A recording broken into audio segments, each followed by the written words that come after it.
We are Rogue Media Sports.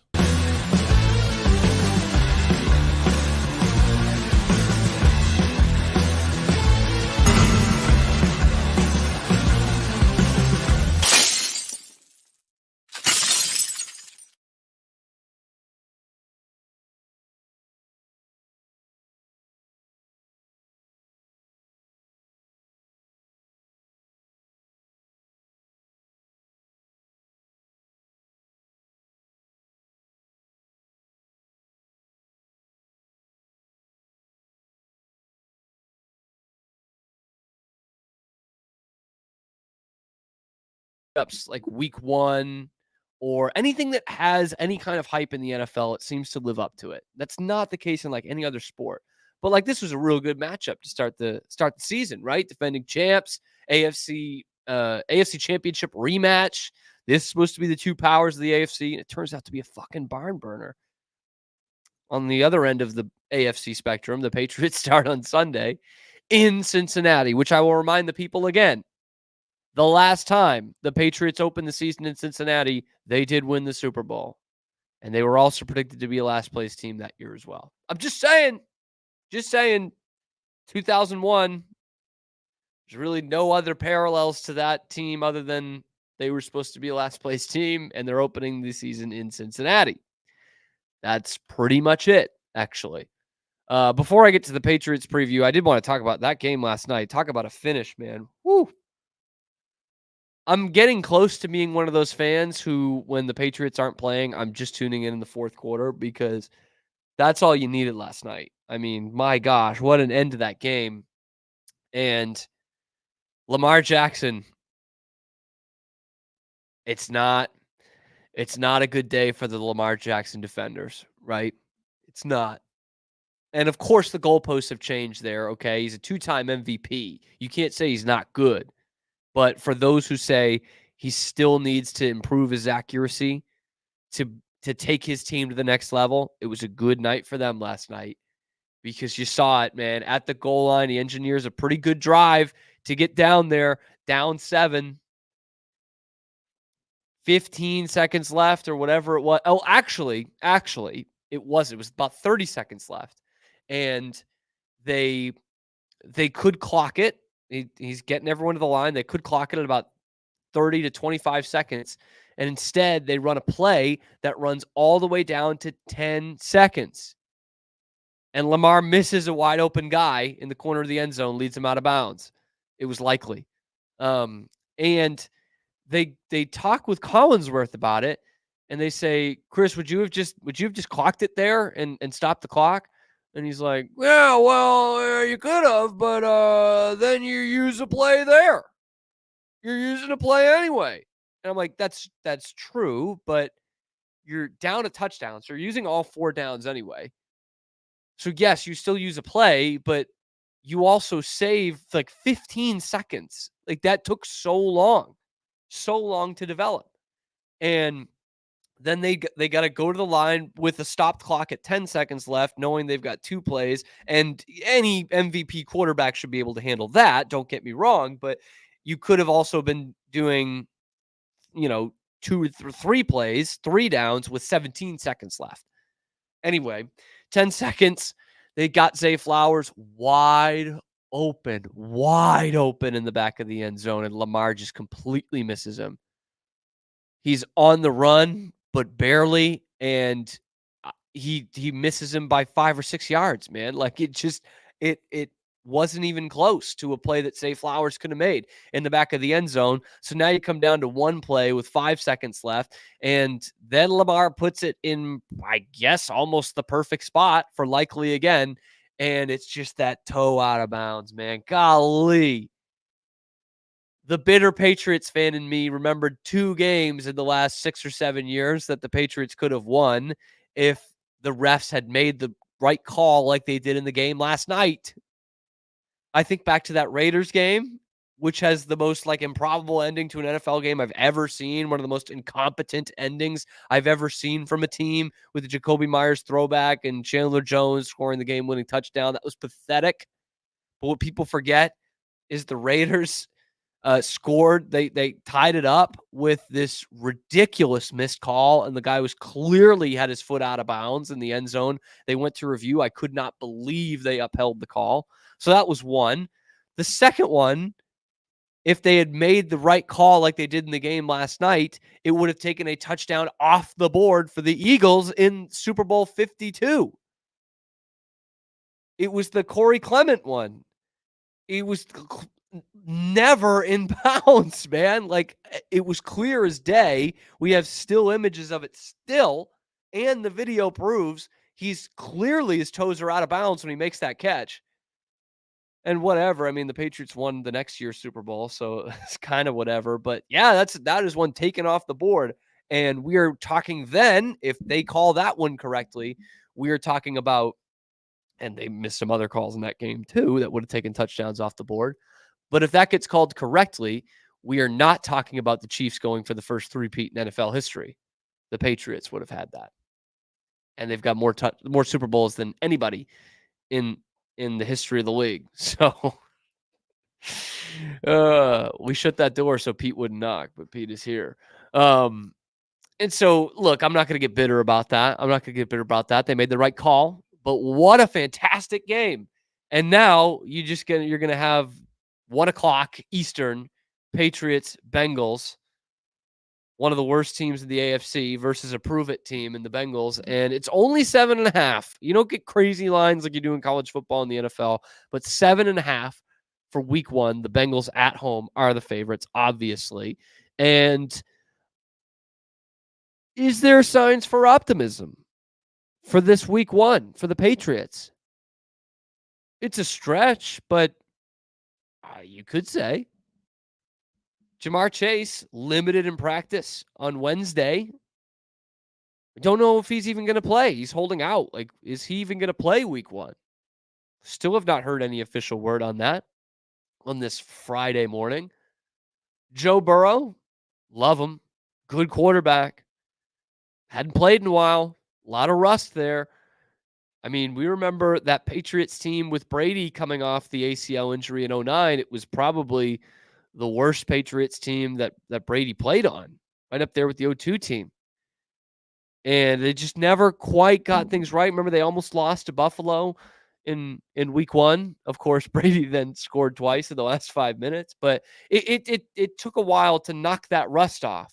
And really, it wasn't until the next season that he was back to being peak Brady. So maybe there's something with that, with Joe Burrow.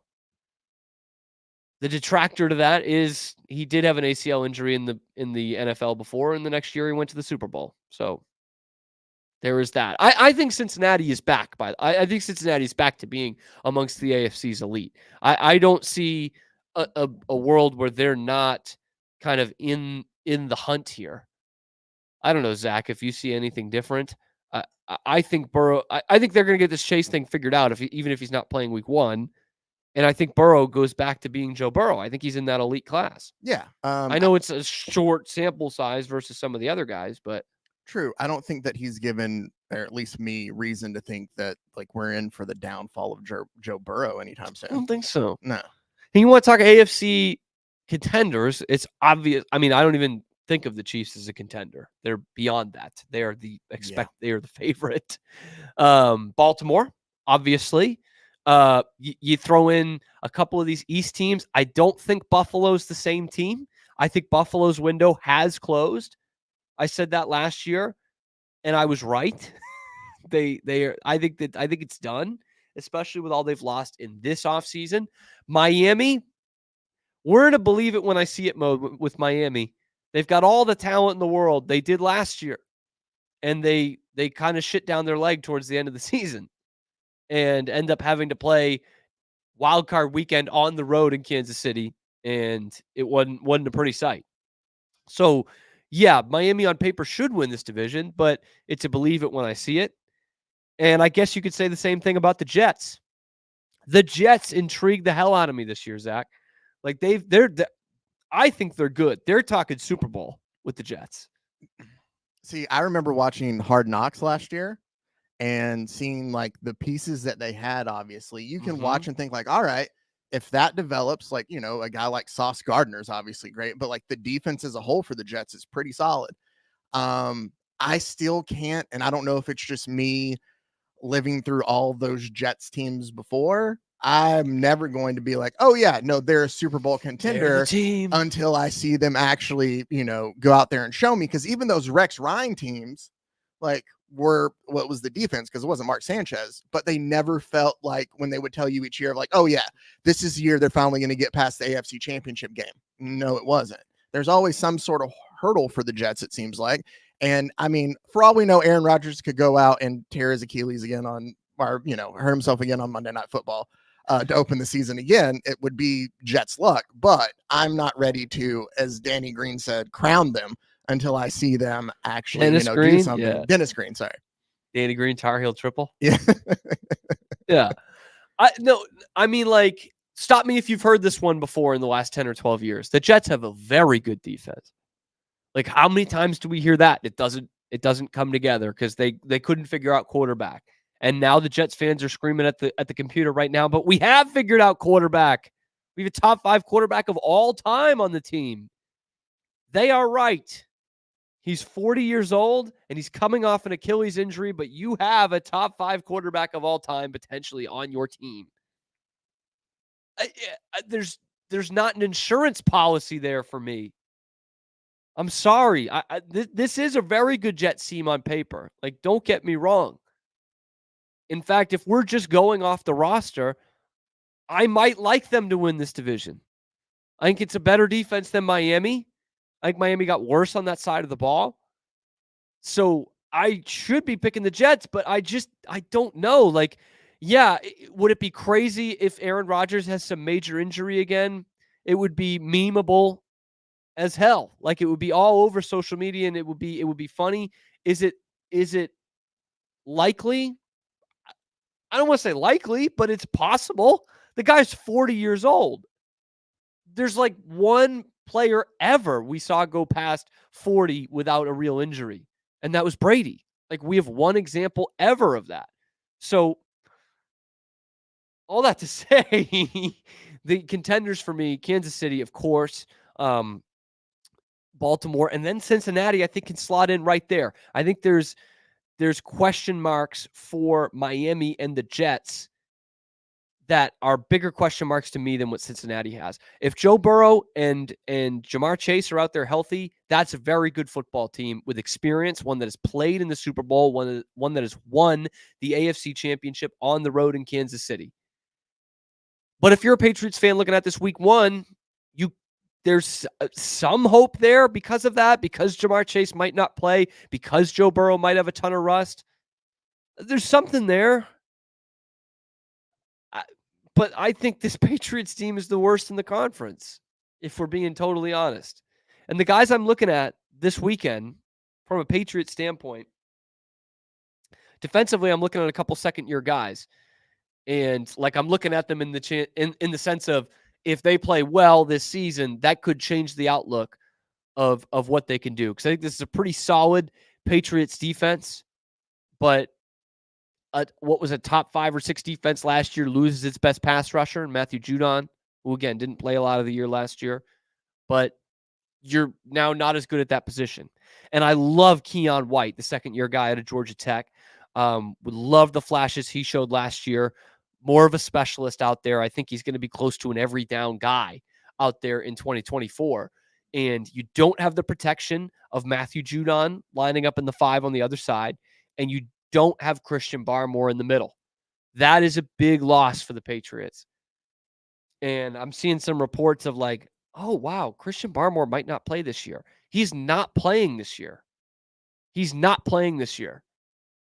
He got treated for blood clots, brother. He might not play again.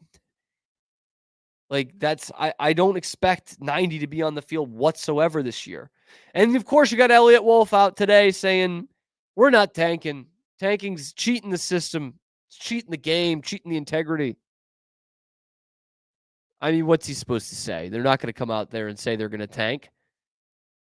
But Jacoby Brissett starting quarterback week 1. They're tanking. They're tanking big time, man. And so I look at these guys on the defensive side of the ball because I don't expect anything offensively. Anything. Any game that they score 3 touchdowns, that's gravy, man. I look at that schedule last year and think of how many more games they could have won if they just scored 2 touchdowns. Like that's how bad we're talking here. And I can't say the offense got better. Did it get better? You got Jacoby Brissett as your quarterback now. I don't know that that's better than Mac Jones. And Mac Jones was rough last year. Tyquan Thornton is your ex-receiver, your starting ex-receiver. Did you get better? Kendrick Bourne's on the pup. Did you get better? I don't think so. I think this is going to be the worst offense in the AFC at least. And thank God for the Carolina Panthers, or else it might be the worst in all of football.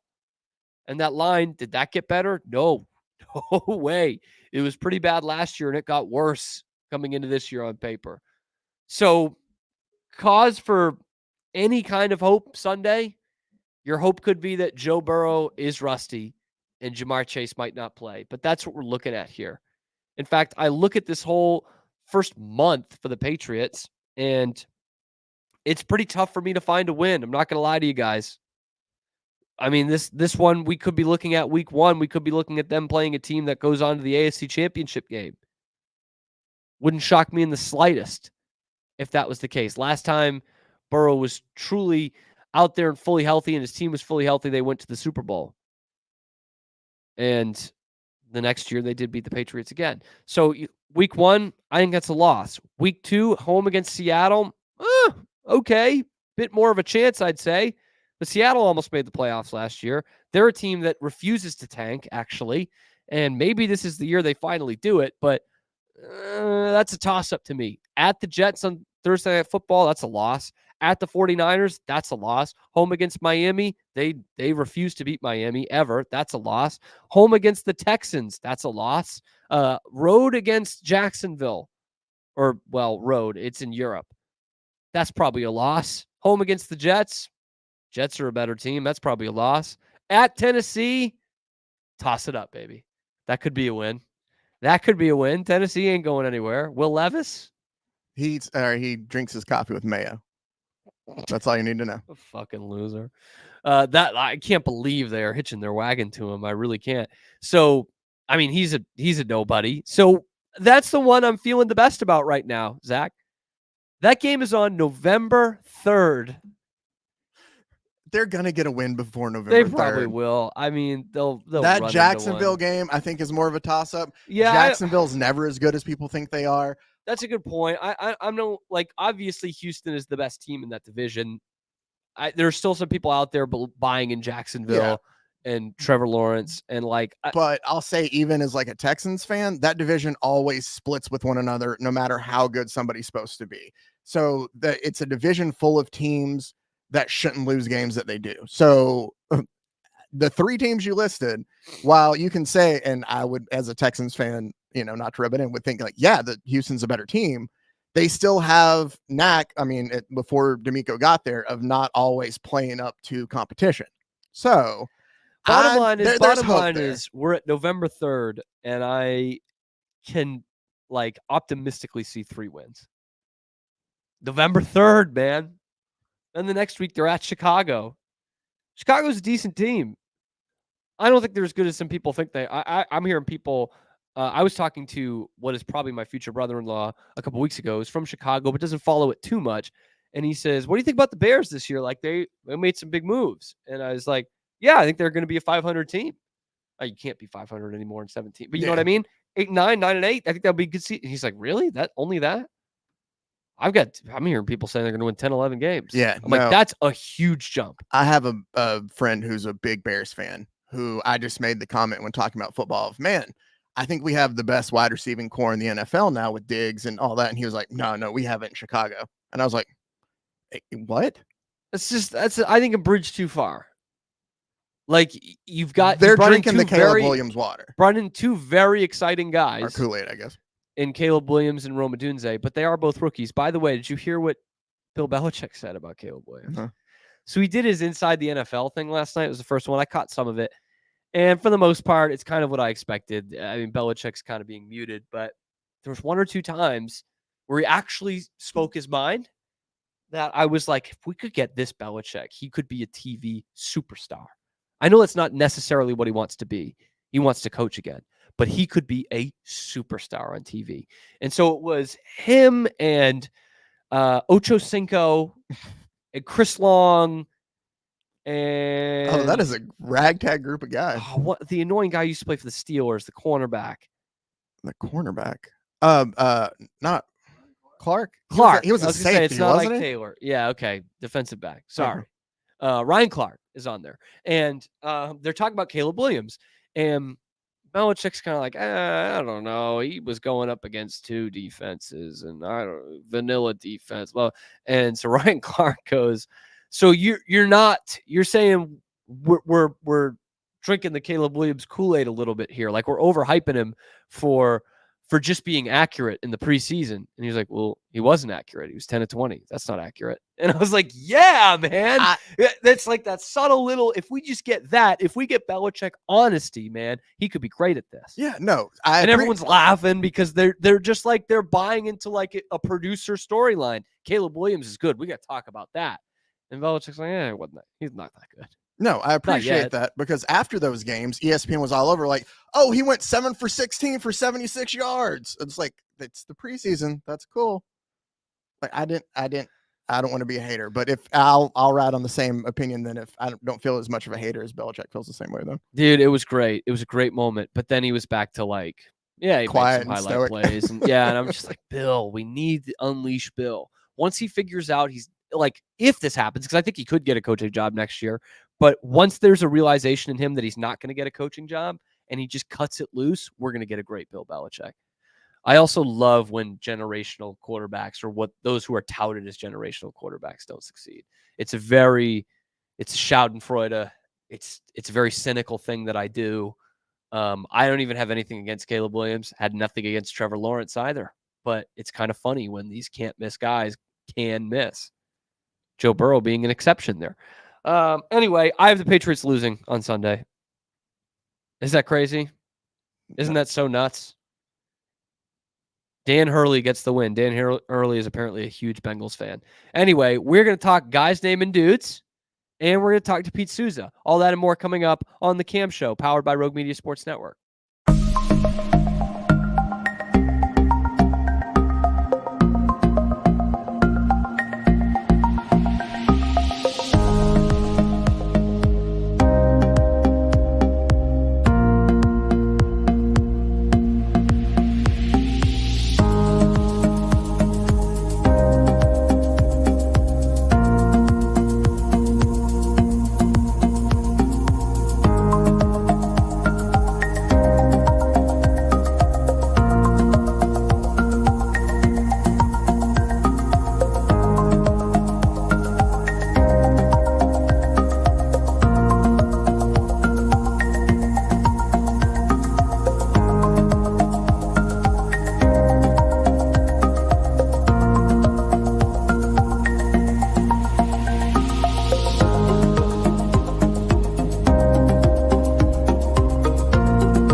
Back here on the Cam Show, Rogue Media Sports Network, Colt Brennan Memorial Studio here at the Alco Building, Waco, Texas.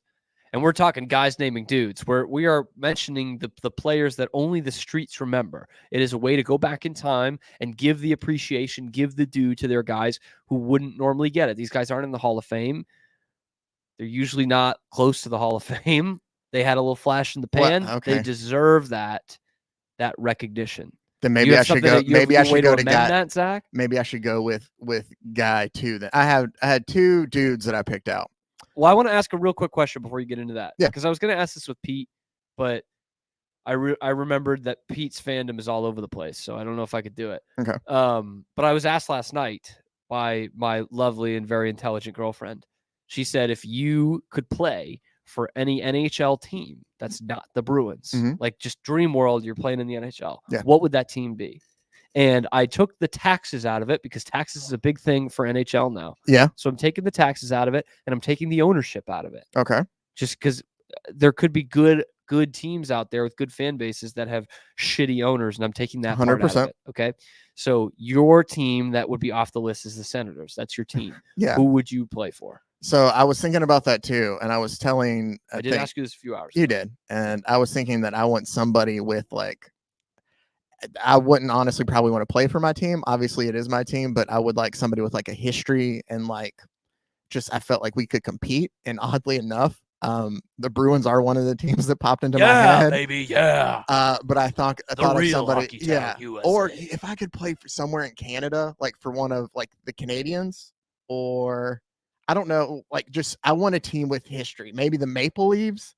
I know it's not fun, but I'm just thinking like this is a Senators fan saying this, by the way. This is an Ottawa Senators fan saying this. Just keep that. I'm just gonna stick with Bruins. We'll go with Bruins, and we'll keep it at that. That's good. I almost said Blackhawks, but I've never liked the Blackhawks, so I couldn't do Blackhawks would be on my short list. That's a good American hockey town. It is. It's not as good as Boston, but it's pretty darn good. I mean, they've had players real great history, like Patrick Taves and stuff like that over the years. Patrick Taves, I think that's a good player.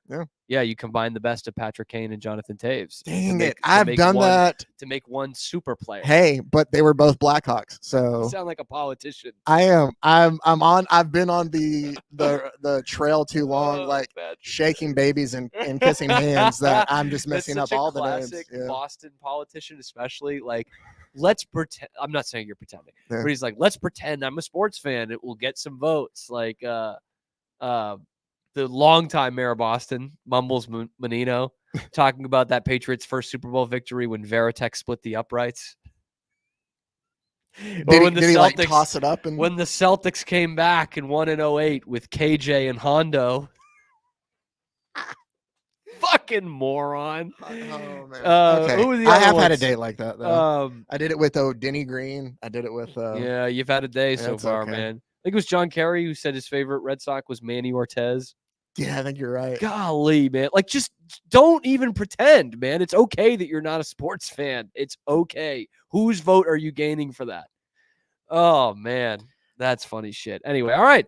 So you're playing for the Bruins. Now you got a dude to go with. Yeah, I do. Well, when you talked about guys that might not be close to the Hall of Fame, I have one that's been close to the Hall of Fame, just hasn't gotten in. The other one that I had, I might save for later. It's one of those though that I feel like sometimes there's a bit of a disconnect of like guys that I watched growing up, and then the next generation. Like obviously that makes sense, but sometimes. It's a little too obscure. I don't think this guy is. I'm going to save him for later. Instead, for the start of, it's a Notre Dame running back, not named Jerome Bettis. So that's a clue for start. Next one. Yeah. No. That's the one I'm saving. Oh, okay. Here we go. I decided to go with this guy who is not a Hall of Famer, but who damn well should be. He started his football career in college at NC State. Okay. Played there in the late 90s. Was a first-round pick. In the NFL, just to go through some of his highlights, he is a Super Bowl champion, just one time. One-time first-team All-Pro, one-time second-team All-Pro, 7-time Pro Bowler. He led the NFL in receiving not once, but twice. He was also the receptions leader one year and a member of the NFL 2000s All-Decade team. Okay. When it comes to his collegiate career, stop me whenever you get it. He was a consensus All-American, the ACC Player of the Year, and the Offensive Player of the Year his senior year, as well as a 2-time first-team All-ACC, and his number is retired by the NC State Wolfpack. Okay, so you said he started at NC State. He played all 4 years there. Okay, that makes sense. Okay. I will add, he has 1, 2, 3, 4, 5, 6, 7, 8 NFL records still, but he is a guy that has come up. Where is it at? As of this year, he's been eligible for the Pro Football Hall of Fame for 10 years in a row. Okay. Yeah, and he He's- might get in based on his team's reputation. They were such a good offensive team. They were, but He's I think fine. that he was one of the key pieces of it. Sure. He made it absolutely. to the And semifinalist stage, every year, and has been a finalist for 5 years in a row. I can't say too much, though, because my favorite Texan beat him out to be in the Hall of Fame this year. And stat-wise, Andre Johnson's I think pretty good, Andre yeah. Johnson might be a smidge better. And 3 other guys from that Greatest Show on Turf are in the Hall of Fame. They I are. think Kurt Warner, Marshall Falk, and I think Isaac Bruce is in as well. I'll double-check Isaac Um, Bruce. But your guy's Torrey Holt. It most definitely is. Yeah, he's a pretty good player. Pretty good. He's pretty Yeah, solid. I think, and I didn't really see his prime when I was watching, so maybe the reputation gets inflated a little bit because he Isaac was Bruce on the is a Hall Greatest of Show on Famer. Turf. Like it's the way I'm thinking of like Brandon Ayuk now. I Like the will- Patriots were about to throw $80 million at Brandon Ayuk, and like has he even made a Pro Bowl? You know what I Mhm. mean? Like he seems like a pretty solid receiver, but he's also on one of the best offensive units in all of football. I will say this about Torrey Holt. Like Andre And Torrey Johnson, Holt did make the Pro Bowl and All Pro, so that's advantage Torrey Holt in this argument. Andre Johnson had one more first team and one more second team All Pro, but Holt still has almost 1,300, like 13,000, close to 500 receiving yards on less than 1,000 receptions, and more touchdowns too at 74. He's a guy, like looking over the records, he still holds consecutive seasons with 1,300 receiving yards. 6 seasons in a row, he had over 1,300 receiving yards. And you know what? This is a very weird niche thing, but you know what is not going to help him in his Hall of Fame case? The fact that the Rams are not in St. Louis. Like, I'm not kidding. Like that's just, they moved to LA and nobody really cares in LA. Yeah. And it's not like St. Louis was one of the great football towns anyway, and that the Rams are one of the great proud franchises. But you look back at it, they won 1 Super Bowl out of that, and it probably could have been 2 or 3 with how talented that team was. And the team isn't even there anymore. So there's like not that momentum from the fans and the sports writers and all these people, going to bat. Like I've seen it for Patriots guys. I saw it for Richard Seymour, who is deservedly in the Hall of Fame. I hope to see it even more so for Rodney Harrison, who should be in the Hall of Fame. But like that's going to come about. That's going to be talked about year after year after year because there are sports writers in that town and radio personalities in that town that are going to be talking about it. Hmm. I don't know if they're going to in St. Louis. I mean, they've been gone for St. Louis for almost a decade now. I Yeah. don't think they're really talking about the Rams anymore, even in a historic sense. No, I don't that's a think good that's going point. to help him. Fair enough. Okay, I see the point you're making You there. know, and I get that. and does he get invited back to be like a whatever, the guest of honor at an LA Rams game? Is he flipping the coin at a Rams playoff game or something? He should, but probably not. But I don't think he does. He doesn't have any connection to those fans and that No. fan base, and it's barely the same organization. So that's not obviously not Torrey Holt's fault, but Yeah. I don't think that helps him here. No, I think those are all very valid points. The movement or the moving of that And so franchise. something like Andre Johnson, by the way, for a franchise who had not had a Hall of Famer, and it's a big time football place, Houston, right? Mhm. And they've got Hall of Fame writers there who've been covering pro football for decades because they did have a team before the Texans, and like that becomes kind of more of a push towards is, the Hall of Fame. for sure. I think Absolutely it was a it big deal. And deservedly so, though, for AJ. Yeah, he's still my he favorite. deserved to be in there. He's still my favorite Texan, even above JJ Watt. But no, I think the movement and the changing of the fan bases. Does that affect though? It's weird because it doesn't affect other teams. Like I don't think it affects the Raiders the same way. Right. No, you're right. Raiders have a rich history. more rich history than the Rams did. Yeah. Like, yeah, I think you're right. And part of that comes from a very strong fan base as well. St. Louis did not have that. No. I'm sure they were fine, but they're not the Packers or the Steelers or the 49ers with this huge push behind them. So, I mean, yeah, Torrey Holt probably should be in the Hall of Fame.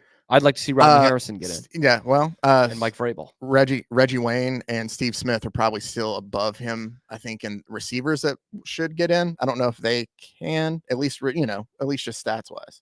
Yeah, those are I would pick both of those guys before.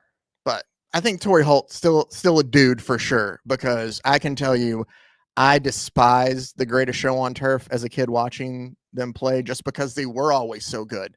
And like Torrey Holt was one of the main guys that I just could not stand because he was so good. So I'm going Patriots for mine. Shocker. That's going to give it away, kind of. Okay. Going to help you get there. So mine is a Patriot from the 2010s. Okay. It did not win a Super Bowl with the team. That's important. Did catch a touchdown in a Super Bowl, but did not win a Super Bowl for the Patriots. Okay. He came to the team via being cut by the Jets, signed off the street. He made a name for himself on Hard Knocks a little bit, and then he got picked up by the Patriots and really made a name for himself. He was more of a third down back, but I mean, Swiss Army knife. They would put him in the slot. He was just as effective a runner as he was a pass catcher. In fact, in 2010 and 2011, he went over 500 yards of total offense each of those years. Oh my goodness. Well over, I should say.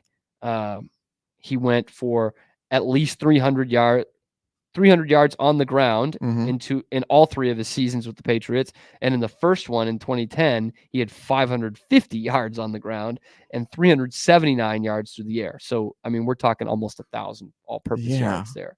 And had 446 yards receiving his last year with the Patriots in 2012. Okay, so a short little stint. He won the College Football Player of the Year twice. But that's not the Heisman Trophy where he played.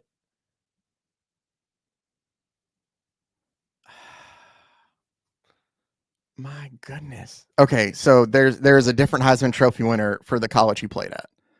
Is that what you're saying? The level he played at did not have the Heisman. Oh, I see what you're saying now. Okay. Yeah, so there's only one two-time Heisman winner. It's not. Yeah, it's Archie. Yeah, Archie Griffin. I am blanking so hard on this then. His last name sounds like a couple funny euphemisms for sexual acts. He's also a very good golfer.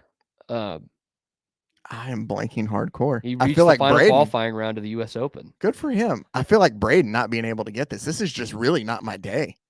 He, like his dad, played at Chadron State in Nebraska, and then signed a pretty nice money deal, 4-year deal with the Chargers after leaving the Patriots, and stuck through the whole contract. I don't. You're gonna have to tell me, and I'm Does gonna. Pete know? I wonder if Pete knows. I just started paying attention, but I don't. 2-time Division II Player of the Year at Chadron State. Played for 3 years with the Patriots. Nebraska native. That would be Eric Crouch. No. That would be Danny Woodhead. Danny Woodhead. Zach is despondent, man. College football Hall of Famer, Danny Woodhead. Yeah. I remember. Yeah. Yeah. He did catch a touchdown in Super Bowl 46. Danny Woodhead, man, talk about reliable guys. The Patriots would cycle through reliable guys. Woodhead was among the very best. They had some great third down backs. They had Kevin Falk. They had Dion Lewis. They had James White. This guy might have been the most versatile of all. Shaggy-haired goofball. Oh, he was fantastic, man. He was and what people forget, because they didn't win the Super Bowls a Super Bowl in those years, but 2010, 2011, 2012 were phenomenal Patriots offenses, especially 11 and 12 with Billy O. They revolutionized offense in a way that we see all the time today. Teams were not utilizing 2 tight end sets, and they really weren't utilizing 2 tight end sets where they were both pass catchers, which is what the Patriots did. A couple of rookies came in 2010. Rob Gronkowski and Aaron Hernandez, and really revolutionized how they played offense. Yeah. And it was fantastic to watch. Danny Woodhead, huge part of that. Shout out to Danny Woodhead. And unlike some other of these, kind of random bit players for the Patriots, he had success somewhere else. He was pretty solid with San Diego. Wasn't great, probably wasn't worth the money he got, but was pretty solid. Usually these guys just fall off the face of it. I mean, look at Shane Vereen, touchdown machine, going to the Giants after they won the Super Bowl against Seattle, and he was nothing after that. So shout out to Danny Woodhead and Chadron State, which is the same alma mater as vice presidential candidate Tim Walz. I believe that's correct. I believe that is correct. Hold on. Look this up before we go to break here. Let's look this up. And I believe a name that Pete will like, Don Beebe. Almost certainly went to Chadron State. Yeah. Oh, the Bills legend. Yes. Of Super Bowl lore.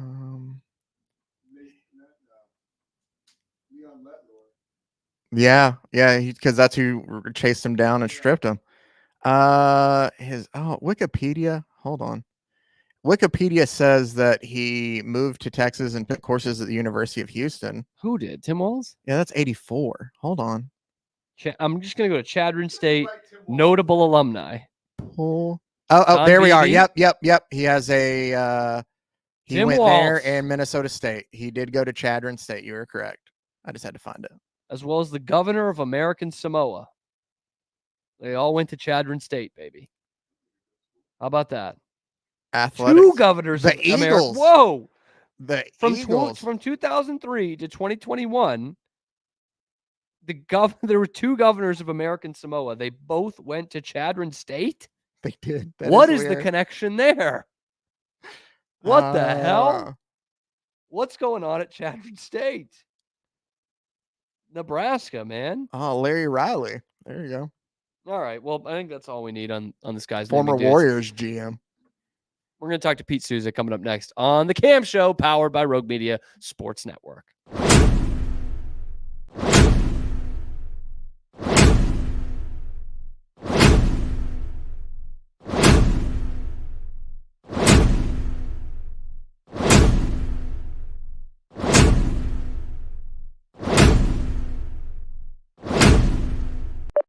All in Sports Network. We love sports.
the Cam Show. It's Rogue Media Sports Network. It's Pete Souza of the Pete Souza Show. It's blue skies in Central Texas. by the Whoa, way. whoa. It's been the first time in a while we've got blue skies out there in Central Texas. 75 degrees it'll be tonight.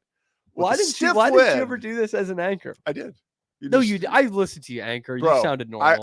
You sounded at so normal. times I would do that. We would come back from break and we would show the Alico building, and I would go so crazy. I'd be like, "There's the Rogue Media Alico building, 74 Whoa. degrees." People would be like, "Does Rogue Media own the building?" Like we would get emails. I'd be like, "No, dude." Dude, I'm One time a telling you- woman emailed and said, "Pete Souza is a real douche nozzle." So Well, I she's right, yeah. responded and I asked, "What's a douche nozzle?" She responded with a huge picture of me. She must have cut and pasted from somewhere, and an arrow that said this. That's fantastic. Yeah. You sure that wasn't Mike, like just in a burner account? I couldn't believe anybody would be paying that much attention, but yeah, it That was great, that's a man. compliment. I think if I had just bought into that Syracuse Newhouse broadcast voice 10 years ago, I'd actually be making some money and I'd be a fucking play-by-play guy. Well, I'll tell you something. I was so committed to not doing that. yeah, I think honestly, I And I think you- it set me back in my career. I'm not lying. I think you got to be truly. You have to be authentic and be yourself. I did not have the pipes until I got into my like late 30s. Truly, I mean, I don't know if That's hope for me. if I hadn't found my voice yet. Right, I don't know that I was. Maybe I didn't have the confidence, like with a microphone or camera on me. But yeah, look, there's a cricket. It's going into my bag. Yeah, sorry, there's a Christ. cricket in here. Zach counted 69 crickets yesterday. in the bathroom. 69 crickets. 69 crickets today in the bathroom. Maybe That we'll sounds have more 73 believable. by That this sounds a little afternoon. bit more I'm just. believable. Do we all have like a FM radio voice? Isn't that what I'm trying to? Dude, we all grew up with it. Think That's about true. it. I Fair mean, enough, fair you enough. and I are relatively around the same age. I mean, not really, but close. I mean, you're pretty young, but you're Closer a to Zach very than to old me. soul. you, Yeah. the way That's you just true, went through yeah. the Patriot schedule, it was really like somebody who'd just been beaten and bruised through a lot of life. Yeah, man. I am old. I've been old curmudgeon my whole life. But you weren't around for like the Hugh Millen Patriots. No, I know. Like those I've always teams said, were man, awful. I'm blessed. Like the Victor Kayam squad. I was thinking about this last Ooh. night. I could probably count on two hands how many times they were even like an underdog. Dude, you know Like who they I were have? never an underdog. I They got had, like once a year. yeah, we'll talk offline about a guy you're gonna have on your show. Awesome, dude. Do I know about this? No, it's just Whoa! hey, we've got And look who we've got here today, folks. You're not gonna believe this. Steve Grogan. The No. Grogan's heroes It's of the '85 Patriots, Steve, what and was he it was like? calling his own plays. Is that real? Can you believe Did that? they call him Grogan's Heroes? Yeah. Oh That's- yeah. Oh, That's yeah. awesome. I would love to write. a Well, book Tony on Eason was on the 85 starter Patriots. Yeah. From SMU. Eason was the starter. Illinois. Oh, Illinois. Sorry. Eason was the starter. My bad. And, he was like a high profile, sexy quarterback. And then, of course, he got Top hurt in three that Super pick, Bowl. yeah. Yeah. Was that was the draft of? Was it? I think we're pushing it. I don't think there was he was was a not in top the th- there Elway. wa- Kenny O'Brien. No, but there Marino. was it that? Was it the I don't- top three were quarterbacks, and I think the third one was Eason. Was it? We gotta look it I up gotta look because this up. Actually, that Zach, quarter- can you look y- this y- up? Can you look up Tony I Eason's can draft talk about for it me? while you look for it. I mean, because that. Whoa! Hey, Zach, see what you can Zach find. behind the glass. We all remember could do John this. Elway refusing to go to Baltimore. And who would want to go to Baltimore, folks? Have you seen The Wire? Why would you want to go to Baltimore? All kinds of street corners out there. The Ursays are always drunk. What people think Chicago is what Baltimore actually is. It's a lot of crime sprinkled with some Old Bay. And enough with that flag already. Well, It looks fucking stupid. I've had, I grew up kind of close to Maryland, closer than you did. Yeah. Those Baltimore. There are nice areas in Baltimore. I'm sure. by the way. Yeah, I've been to Baltimore a couple times. Tony Eason was the 15th pick in the first round of the I was wrong. 1983 I was draft. wrong. Wow. 83 Well, draft, you though. got That's it, the you same got it. draft as Elway, but I Yeah. was wrong. I thought it was the top three. You got it quarterbacks. right. In a way, Pete, I got it right.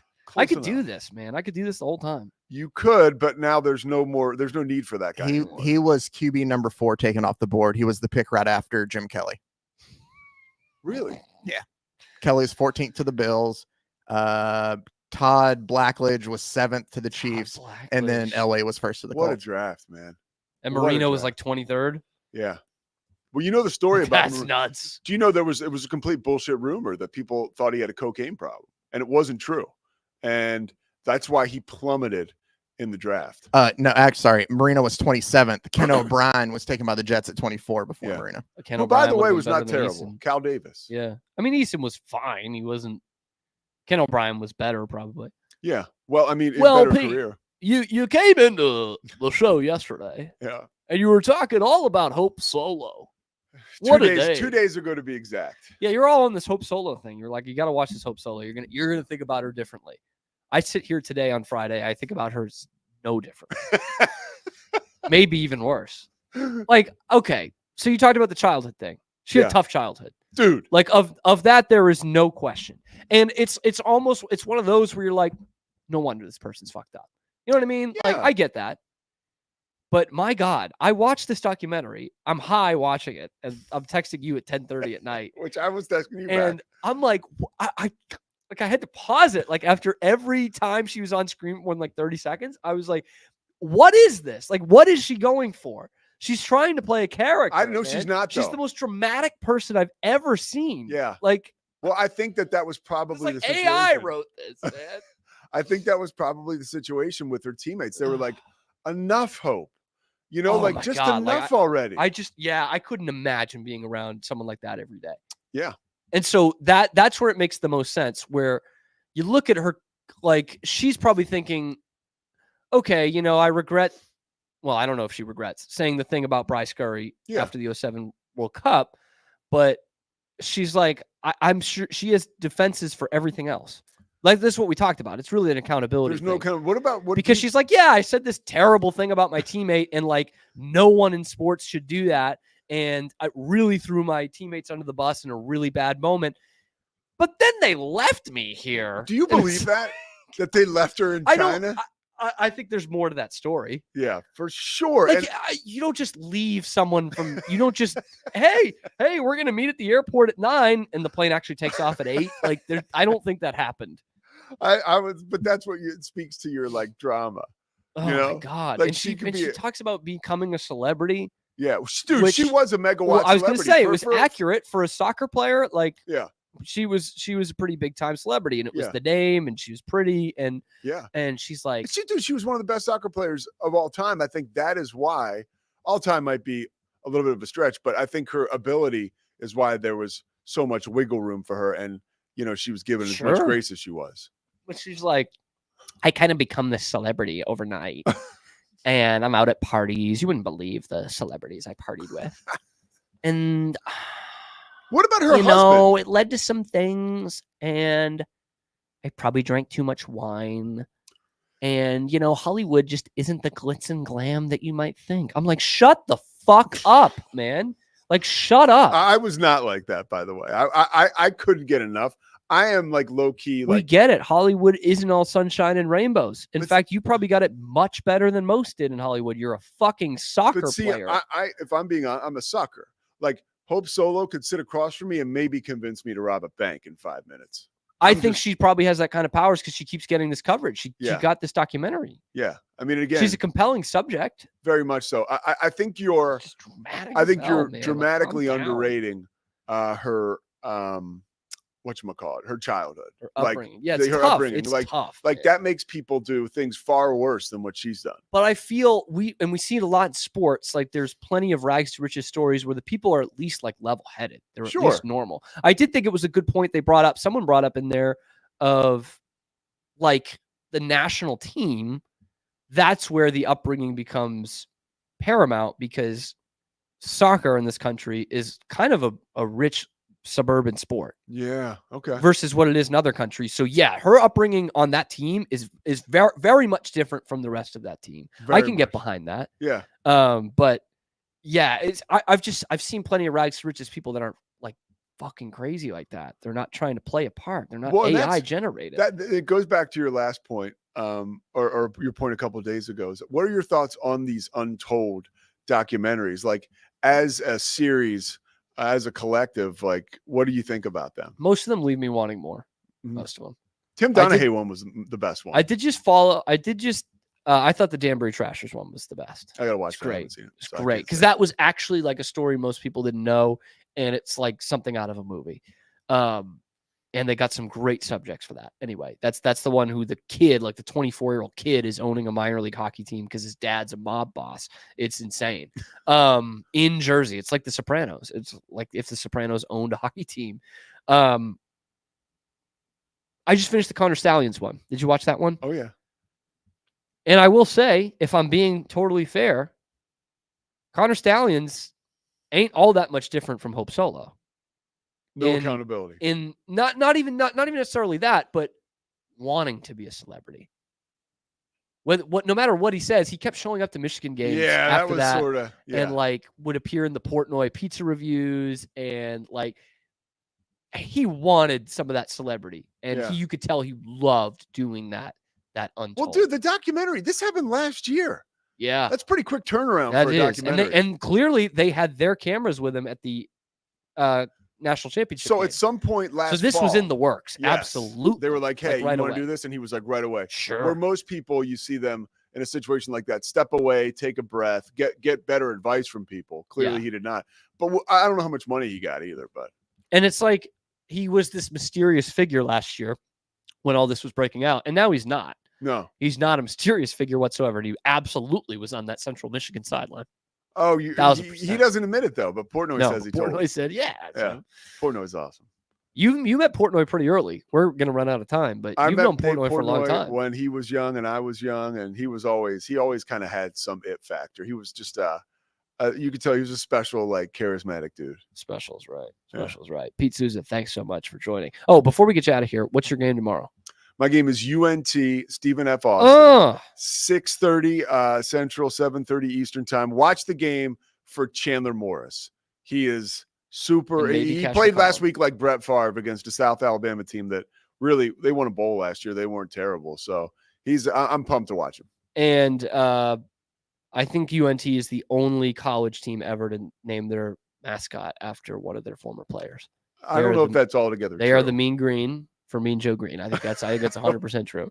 Pete Souza, thank you. This is the Cam Show powered by Rogue Media Sports Network. Go listen to Pete at 1:00, and then we'll all be back on Monday. Probably.